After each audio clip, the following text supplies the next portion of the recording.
నేడు రథసప్తమి. ఈ రథసప్తమి గురించి తెలుసుకుందాం.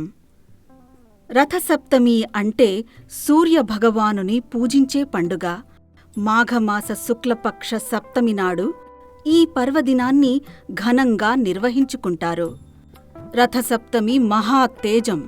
మన ఆధ్యాత్మిక గ్రంథాల ప్రకారం మొత్తం 12 ఆదిత్యులు అనగా 12 సూర్యులు.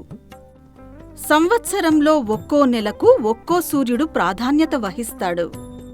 చైత్రమాసంలో వచ్చే సూర్యుడి పేరు ధాత, వైశాఖంలో ఆర్యముడు, జ్యేష్ఠంలో మిత్రుడు, ఆషాఢంలో వరుణుడు, శ్రావణంలో ఇంద్రుడు, భాద్రపదంలో వివస్వంతుడు, ఆశ్వయుజంలో త్వష్ణ, కార్తీకంలో విష్ణువు, మార్గశిరంలో అంశుమంతుడు, పుష్యంలో భగుడు, మాఘంలో పూషుడు, ఫాల్గుణంలో పర్జజన్యుడు. ఆ నెలల్లో సూర్యుడి తీక్షణతను బట్టి ఆ పేర్లు వచ్చాయని చెబుతారు. భూమి నుంచి 14.98 కోట్ల కిలోమీటర్ల దూరంలో ఉన్న సూర్యుని కిరణాల ప్రయాణ వేగం 1 సెకనుకు 3 లక్షల కిలోమీటర్లు. అవి భూమిని చేరడానికి పట్టే కాలాన్ని 8 నిమిషాలుగా అంచనా కట్టారు ఖగోళ శాస్త్రవేత్తలు. పురాణ కథనం ప్రకారం బాల్యంలో హనుమంతుడు సూర్యుడిని ఎర్రని తినే పండు అనుకుని తిందామనే ఉద్దేశంతో అక్కడికి ఎగిరి వెళ్లాడట.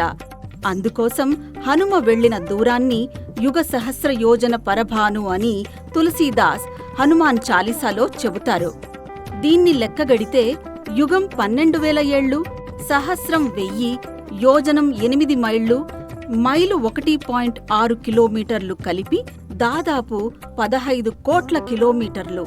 ఇది ఖగోళ శాస్త్రవేత్తలు చెబుతున్న 14.98 కోట్ల కిలోమీటర్లకు దాదాపు సరిపోతుంది.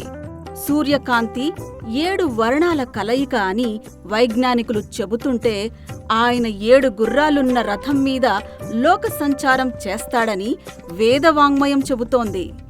ఆ 7 గుర్రాల పేర్లు ఇప్పుడు తెలుసుకుందాం. గాయత్రి, త్రిష్ణుప్పు, అనుష్టుప్పు, జగతి, పంక్తి, బృహతి, ఉష్ణిక్కు. వీటి రూపాలు సప్తవర్ణాలకు సరిపోలుతాయి. రామరావణ యుద్ధం సమయంలో అలసిపోయిన శ్రీరాముడికి అగత్స్య మహాముని ఆదిత్య హృదయం ఉపదేశించినట్లు రామాయణంలో ఉంది. ఇందులో 30 శ్లోకాలు ఉన్నాయి. వీటి స్మరణ వల్ల శారీరక, మానసిక ఆరోగ్యం బాగుంటుందని చెబుతారు. సూర్యుడి రథానికి ఉన్న ఇరుసు పగలు రాత్రికి ప్రతీక అని, చక్రాలకున్న 6 ఆకులు ఋతువులకు, ధ్వజం ధర్మానికి ప్రతీకలని పురాణాల్లో ఉంది. అందుకే సూర్యుడి జన్మదినాన్ని ఆయన పేరుతో కాకుండా రథసప్తమి అని పిలుస్తారు.